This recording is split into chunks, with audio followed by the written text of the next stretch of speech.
Hello everybody, it's me Alexthehunted and welcome to a review of a Godzilla movie that I have already reviewed, but I didn't like the review when I put it out, so I'm reviewing it again.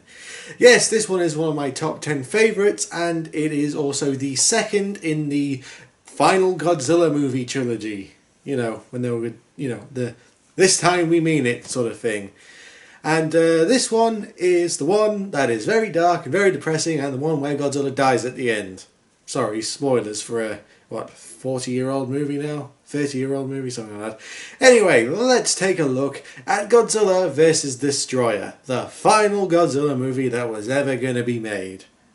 Until TriStar fucked it up and they had to come back and make another one.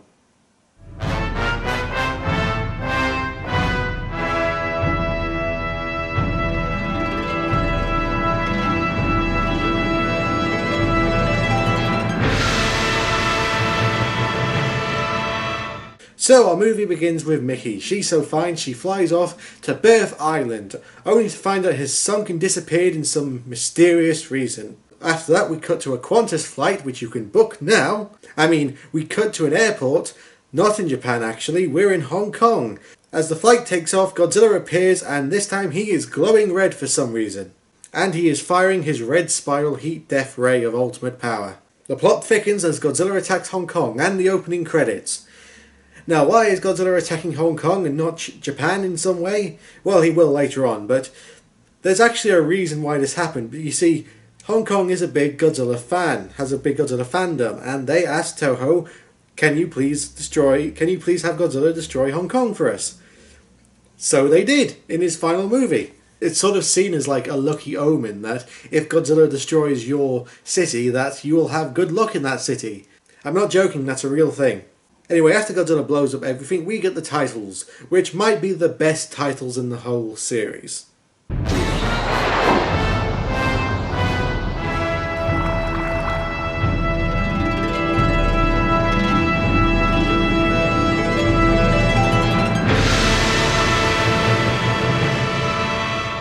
You see, that is how you get people pumped up for the start of your movie. How are they going to follow up this extremely exciting opening? Boardroom meetings! Woohoo! Well, actually what they're doing this time is they're doing the whole boardroom meeting stuff quickly, explaining why Godzilla's red and all that stuff, just getting it out the way quickly so they don't spend half the movie trying to solve this mystery. Basically, an earthquake happened that exposed pure uranium underneath the island, and the island sank, and Godzilla absorbed all that energy, and that's why he's glowing red, because he absorbed too much power and his body's basically dying because it's just too much power for him to handle. So he's going to explode. So we basically find this all out from a teen genius called Kenshi Yahami, the grandson of Dr. Yahami from the very first Godzilla movie. G-Force wants him to join them, however he is reluctant to join because, well, basically he sees Godzilla as just a hobby. However, as soon as he finds out Mickey's going to be there, he joins right away because he is a Japanese horny teen. We also meet Dr. Kenjuki some Japanese name that I can't pronounce, who has just discovered micro-oxygen, which they say has many uses in the future, one of them being that they could make an oxygen destroyer out of it. But let's just, gloss over that. Anyway, Mickey is busy looking for little Godzilla, only for the horny teen to come right in and say that, well, he's already dead. Great first impressions.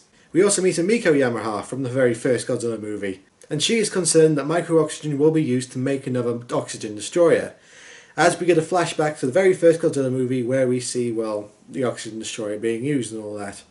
It's a great way to tie in the supposed last Godzilla movie to the first ever Godzilla movie. Anyway, Yohami's daughter goes off to see the doctor to try and tell him not to go any further with the micro-oxygen research. But he just brushes it off because, well, that's one of the themes of this movie. It's sort of going on about the arrogance of the younger generation. The younger characters seem to think that they know better than the older generation because they need to look to the future and not the past. It sort of shows an arrogance to the younger characters of people who weren't around when, well, the Second World War and Hiroshima and Nagasaki, so that sort of thing. Forgetting the past. Anyway, we cut to a tunneling site where tunneling is happening. Well, it would be, but everything has just gone insane for some reason, as we find out that the site that they're building the tunnel is where the first oxygen destroyer was used, so something is happening in that area.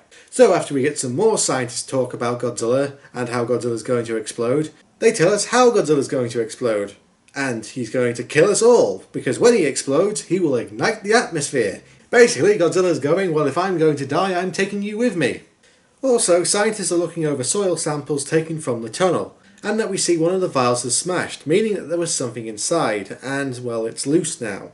We get a teaser of what it is as we cut to an aquarium to see some fishies. Oh, they're so cute, and oh no, now they're all dead. Being dissolved. It's actually quite gruesome if you think about it. When the scientists look over the CCTV footage, they find a small creature that might have been responsible, and conclude that it must have been the same creature from the soil sample that they took that must have been mutated from the oxygen destroyer used 40 years ago. The start of the movie really makes these scientist characters come off as sort of, well, really arrogant and thinking that they know better than everyone else, and now we're getting into the middle part of the movie that we see that, well, here's the consequences of their arrogance.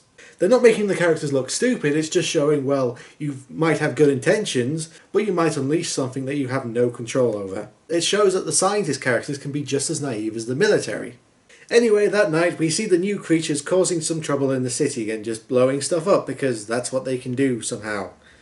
And the military go into a building that they're hiding in to basically kill them, and, well, this movie suddenly turns into, well, an Alien ripoff because, well, just looking at how all the scenes are done and with how all the aliens act, it just feels like an Alien movie. I mean, hell, they even have smart guns. It's basically the base infiltration scene from Alien, only it's in a Godzilla movie. Hell, they even bring out the flamethrowers. Mac wants the flamethrower. Mac wants the what? As the battle goes on, the monster's absolutely owning most of the military until they bring out the flamethrowers and just basically just say, hell to bullets, we're just going to blow them all up. One manages to escape into the media circus and everyone makes a run for it, apart from this news reporter lady who decides to hide in a car when she was perfectly capable of running away like everyone else. Oh, and she doesn't drive away in the car, even though we see later that the keys were in the ignition and she had plenty of time to do that. No, she just hides in the car, and then when she thinks the coast is clear, tries to escape, but uh-oh, no, the monster was just hiding and now it's trying to eat her and kill her. This was really, really stupid for what this character was doing.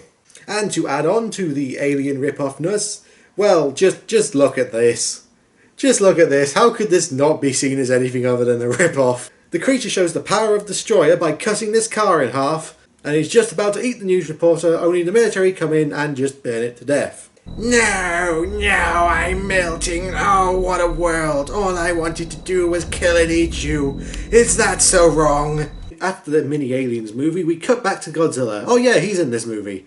As he's going to feed on a nuclear power plant, and the military are powerless to stop him because they can't shoot at him because that might cause Godzilla to go off early.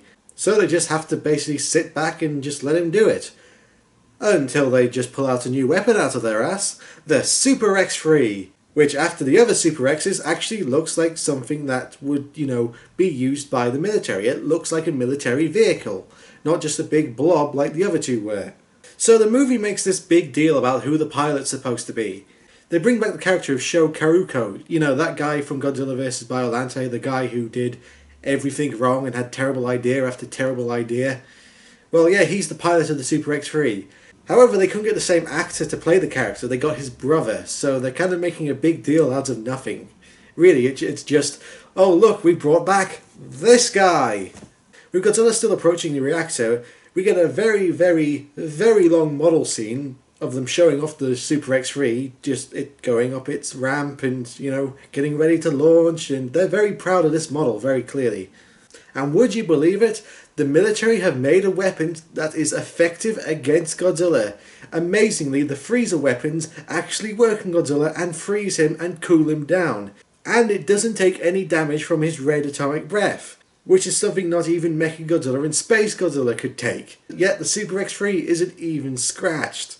And it completes its mission without being damaged, freezing Godzilla and shooting cadmium missiles into him, which means he won't explode. Holy crap, the military actually did something. Hooray! Godzilla won't explode and kill us all. He's just going to melt down into the Earth's core and kill us all that way. Hooray! We made things absolutely worse. Humans doing what humans do best. Back to the Destroyer science, they create a micro-oxygen weapon which they think will destroy the creatures. As the military assemble to fight off these monsters, and we are halfway through the movie so we know this plan will work absolutely swimmingly, they open fire and actually start to show that they're actually effective against the creatures, blowing a few of them up, causing them to retreat. However, they do mass and create big monster, which they name Destoroyah. And it's not Destroyer, it's Destoroyah, complete with his own theme tune. While that's going on, we have something else to deal with, because the only innocent in this whole movie, Godzilla Jr. appears. And well, he actually looks like a young Godzilla. He looks like Godzilla's son. Finally, they actually get it right. He looks like he could be the next king, not just, well, whatever the fuck Manila was. Mickey flies over to see him and has a big happy reunion, but it has to be from a distance because, well, you know, well, Junior's a bit too big to hug now. Anyway, it turns out that Godzilla and Junior are actually heading towards the same place. The place where Junior hatched in Godzilla vs. Mechagodzilla.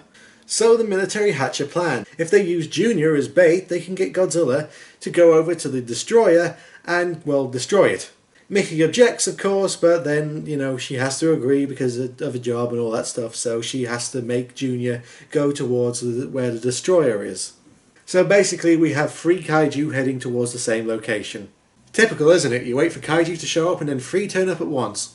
Destroyer is busy around, well, destroying some cities, and Godzilla Jr. is heading right towards his way, making landfall right where Destroyer is. Shame, Junior's first city scene he doesn't get to destroy anything because it's already been destroyed by Destroyer. So, Junior and Destroyer clash, Junior getting knocked on his ass straight away. Literally, it's the first move of the fight and he just gets knocked on his ass straight away. Destroyer goes to attack Mickey in the helicopter, but Junior comes out with his own atomic breath, blasting Destroyer down. However, he transforms into his other form and just starts attacking Destroyer, knocking him down and just stabbing the crap out of him. Like, really, this looks like an incredibly brutal and painful fight. And it gets even worse for Junior as Destroyer injects micro-oxygen into his bloodstream, which just looks incredibly painful. You know, thinking about it, Junior's had a really tough life. And this is just an extra thing to add to the pile of his misery. So it looks like Junior is going to die, until he just pulls the wind right out of his ass, just like his father. Literally in 20 seconds he just decides to, well, just shoot Destroyer with atomic breath and causes him to crash in the space of 20 seconds. It feels like there was a lot cut from this because, well, Junior shoots him, then we cut to him standing up and the Destroyer flying away and crashing into a building. It feels like this was incredibly cut down incredibly quickly. Godzilla Jr. is celebrating his first win, however as the helicopter flies over the wreckage of where the Destroyer crashed, they remark that something is going on in there. But we cut away to Godzilla as he makes landfall finally and closes in on Junior. The two finally getting to reunite and it's all feels and happiness until we get the coolest monster introduction ever.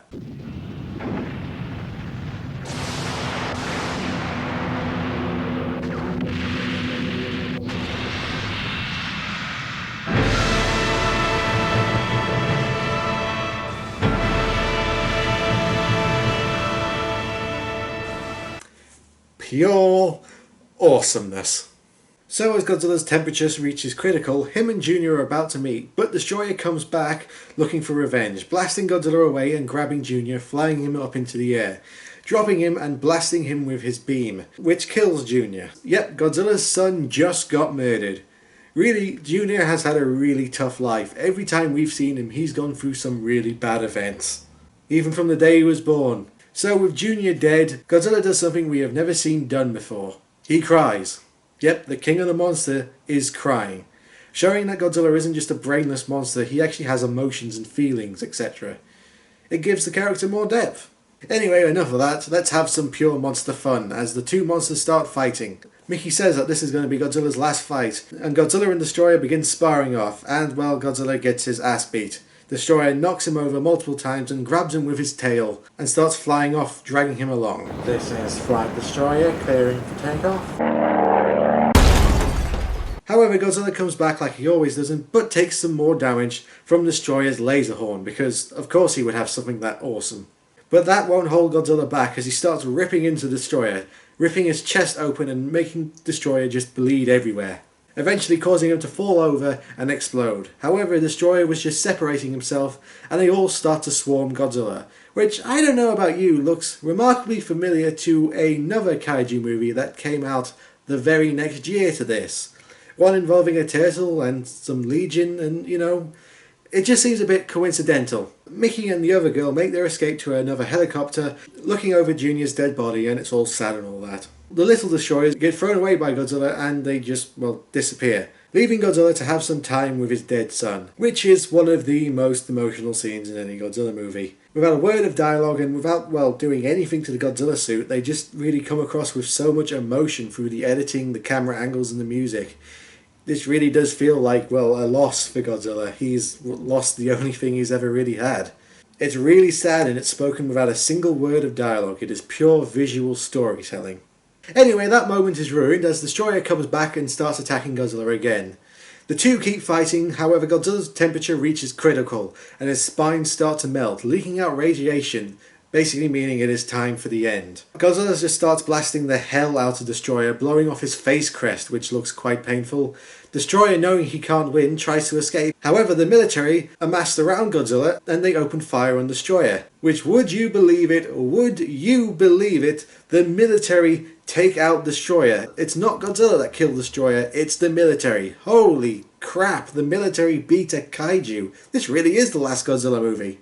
The military beating a kaiju? What kind of backwards ass universe is this? Anyway, with all that done, Godzilla reaches meltdown and we get the saddest scene in any Godzilla movie.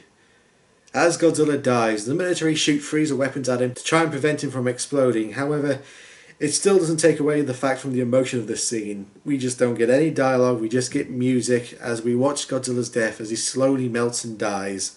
It is a damn emotional scene and it is well earned after, this is a childhood icon basically. This is like at the end of Avengers Endgame watching Iron Man die. It just has that sort of weight to it. So that's what it feels like.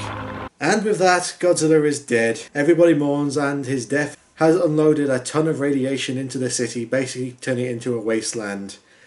However, this radiation suddenly starts disappearing. And in the fog, something appears.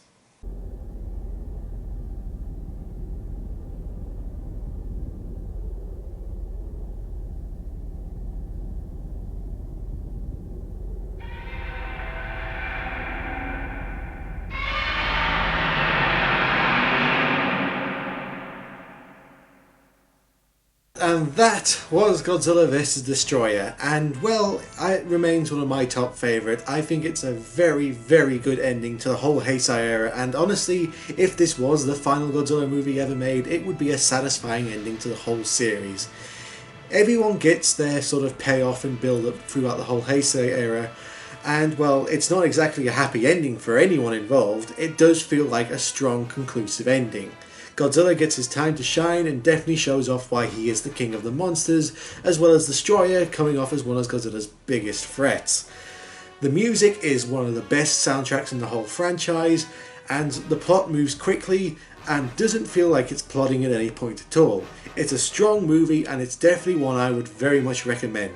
It's a solid ending to the best era of Godzilla. And with that out of the way, let's head back to the wheel and I will see you guys next time when I review